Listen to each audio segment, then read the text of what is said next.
नाशिकच्या मिरगावात भोंदूबाबा अशोक खरातच्या विरोधात ग्रामस्थांनी संताप व्यक्त केलाय। खरातने ग्रामपंचायत निधीमधून मंजूर झालेली पाणीपुरवठ्याची टाकी राजकीय दबावाचा वापर करत शिवनिका मंदिर ट्रस्टसाठी वळवल्याचा गंभीर आरोप ग्रामस्थांनी केलाय। गावातील वाड्या वस्त्यांवर पिण्याच्या पाण्याची सोय व्हावी यासाठी ही टाकी मंजूर करण्यात आली होती, मात्र खरातने आपल्या राजकीय प्रभावाचा वापर करत ही टाकी देवस्थानासाठी पळवल्याचा ग्रामस्थांचा आरोप आहे।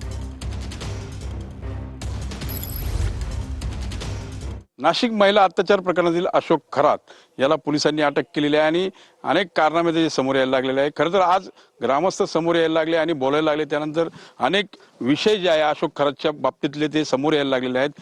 या ठिकाणी आपण जर बघितलं तर ही जी पाण्याची टाकी आपल्याला दिसते 1 लाख लिटरची ही टाकी आहे आणि ही मिरगाव जे ईशान्येश्वर मंदिर आहे त्यापासून काही अंतरावर मिरगाव आहे आणि त्या गावामध्ये वाड्या वस्त्यांवर पाणी पुरवठा करण्यासाठी या पाण्याच्या टाकीची मंजुरी मिळाली होती, मात्र ती टाकी मिरगावमध्ये न करता ती त्याच्या जे संस्थान आहे देवस्थान आहे त्या ठिकाणी ही टाकी जी आहे ती उभारण्यात आलेली आहे। कॅमेरा पर्सन अमित शिवगणसह मी मनोज गाडेकर, TV9 मराठी, सिन्नर,